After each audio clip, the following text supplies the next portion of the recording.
The retreat from Tenochtitlan had become a running nightmare.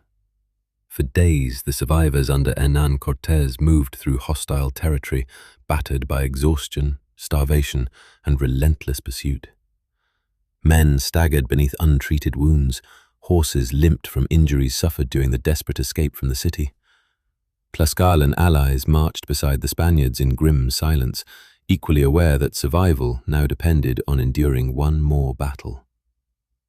And that battle came on July 7th, 1520, the Battle of Otumba. The plain of Tenochtitlan stretched wide beneath the summer sky, dry earth interrupted only by sparse brush and scattered tree lines. It was there that the retreating Spanish force encountered a massive Aztec army assembled under the command of the Cihuacuatl and his captains. The Aztecs had not come merely to harass, they had come to finish the war. Among those marching with them was Tizok, captain of one of the empire's most elite bands of eagle warriors. Beside him marched Yautl. Father and son had pursued Cortés for days without pause. Sleep had become secondary, food scarce. Their directive had been made clear before they left the valley. This war ends now. There would be no more negotiation, no more diplomacy, no more attempts to contain the Spaniards through half measures. The empire understood the danger clearly now. Every day Cortés remained alive increased the possibility of recovery. Time favored the invaders. Victory had to come immediately, or not at all. When the Spanish survivors first arrived at the plain near Otumba, many expected the Aztecs to strike instantly. The Spaniards were vulnerable beyond measure, hungry, exhausted, demoralized. Many barely capable of standing, and yet the Aztecs hesitated, not from fear, but confidence. The surviving Spaniards looked broken already. To many Aztec warriors, the battle appeared decided before it began. The invaders were trapped on open ground, depleted and surrounded by superior numbers. There was also another factor: honor. Many Aztec warriors hoped to capture Spaniards alive rather than kill them outright. Prisoners held enormous religious significance and could be sacrificed to the gods in ceremonies that reinforced both spiritual order and military prestige. The Spaniards were seen not merely as enemies, but as offerings. That hesitation, brief as it was, gave Cortés the one thing he desperately needed: time. According to the later account of Bernal Diaz del Castillo, it was the Castilian cavalry that proved decisive in the battle that followed. Cortés recognized immediately that a prolonged engagement meant certain destruction. His infantry was weakened, his men exhausted beyond endurance. Only speed and shock remained viable advantages. So the cavalry moved first. The horsemen surged forward across the plain, lances lowered as they slammed into the Aztec lines with terrifying force. Horses thundered across the dry ground while steel crashed against obsidian and wood. The Aztecs had fought cavalry before, but never under conditions quite like these. The attack struck with desperation, sharpened into precision. Ranks broke. Warriors scattered aside as mounted Spaniards carved openings through the crowded formations. Behind them came the rodeleros, Spanish infantrymen carrying swords and round shields, followed closely by Tlaxcalan warriors eager to repay generations of Aztec domination with blood. The battlefield erupted into chaos. Dust filled the air. War cries collided with screams. Drums echoed somewhere beyond the fighting, struggling to impose order over confusion. But cavalry alone would not win the battle. Cortés knew that as well. He had spent months observing Aztec warfare and command structures inside Tenochtitlan. He understood now that leadership on the battlefield carried symbolic importance as much as tactical value. Kill the leaders, break the spirit. Before the battle began, he had instructed his captains carefully. Strike the commanders, ignore lesser warriors whenever possible, disrupt command itself. And then, amid the chaos of battle, Cortez saw his opportunity. Across the battlefield stood a figure impossible to miss, Matlatzincatl. His rich armor gleamed beneath the sun, feathers extended upward from his ceremonial headdress, and above him flew an elaborate command standard visible across the battlefield. Cortez recognized instantly what the figure represented: authority, coordination, morale. If Matlatzincatl fell, the battle might collapse with him. Cortez turned toward his captains and pointed. "There!" he shouted. The charge formed immediately. Spanish cavalry regrouped around Cortez and drove directly toward the Aztec command position. Warriors attempted to intercept them, but momentum carried the horsemen forward relentlessly. Lances pierced through shields. Horses crashed through defensive lines, while Tlaxcalan allies widened the openings behind them. Cortez himself reached Matlatzincatl.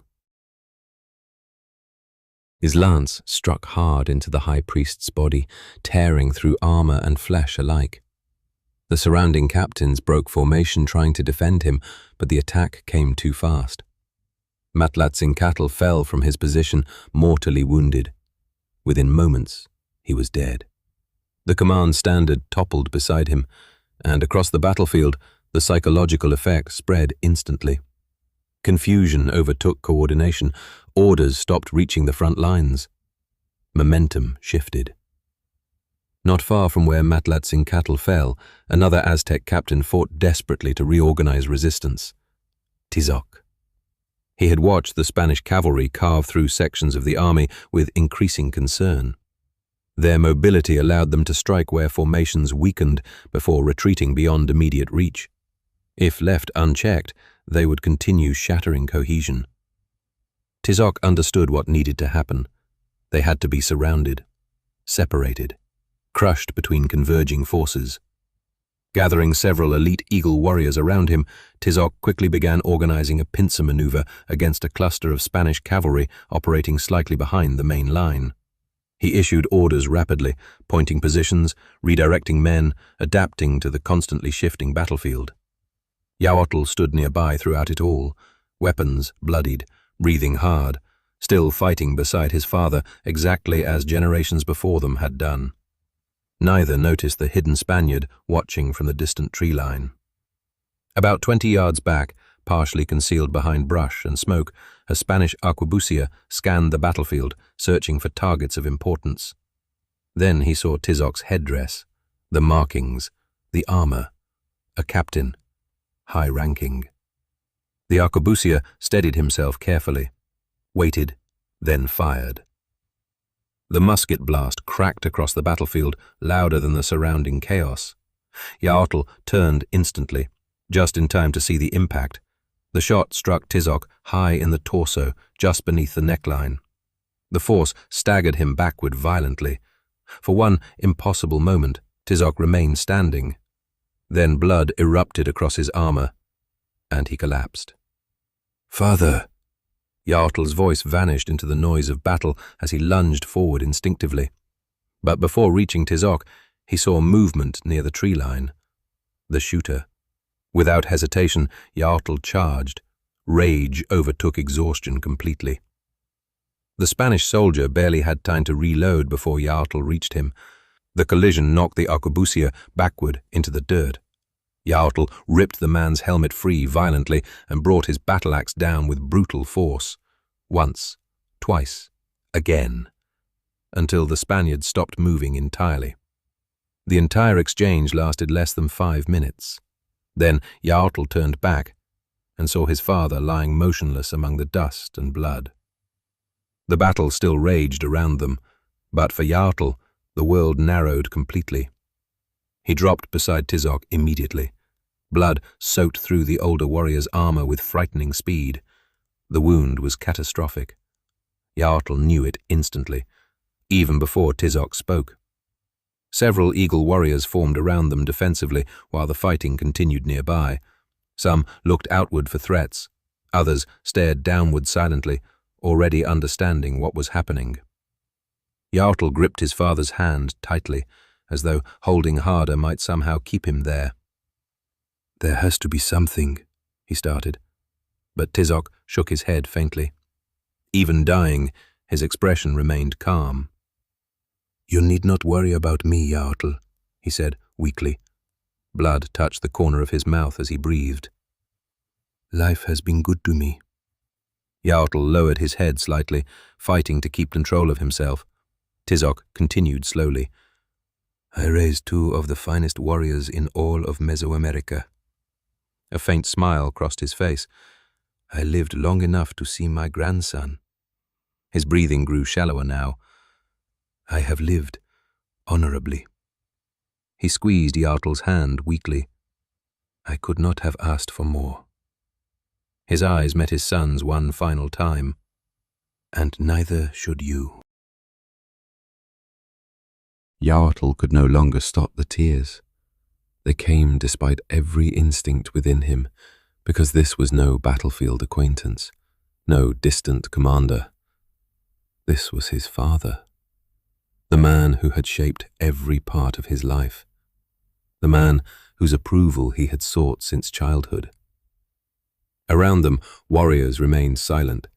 No one interrupted. No one looked away. Tizok took several more uneven breaths, each one weaker than the last. Then, nothing. The stillness that followed felt impossible. Yaotl stared downward for several seconds without moving, without speaking. Then, finally, slowly, he closed his father's eyes with trembling hands. The battle continued somewhere beyond them, but in that moment, it felt very far away. Several nearby warriors lowered their heads respectfully. Others placed hands against their chests in mourning. Yaotl inhaled deeply, then slid his arms beneath his father's body, lifting him carefully despite the weight of armor and exhaustion. The long walk back to Tenochtitlan awaited, and he would not leave Tizok behind. Elsewhere across the battlefield, the Aztec army's cohesion continued collapsing after the death of Matlatzin-Catl and several key captains. What had begun as overwhelming numerical superiority deteriorated into fragmented engagements. The Spaniards exploited every weakness mercilessly. By afternoon, the surviving Spanish and Tlaxcalan forces had broken through entirely. Against all probability, they survived. The battered remnants of Cortez's army continued eastward, eventually reaching the relative safety of Tlaxcala. There, at last, they could regroup, recover, rebuild. The victory at Otumba did not erase the disaster of their retreat from Tenochtitlan, but it prevented total annihilation. And, more importantly, it bought Cortez time. Time to gather reinforcements. Time to reorganize alliances, time to prepare for what would come next. Because, despite the losses suffered by both sides, neither the Spaniards nor the Aztecs understood peace anymore. Only continuation. The war would return, larger, more brutal. And, deep within Aztec territory, the foundations for that final confrontation were already beginning to form.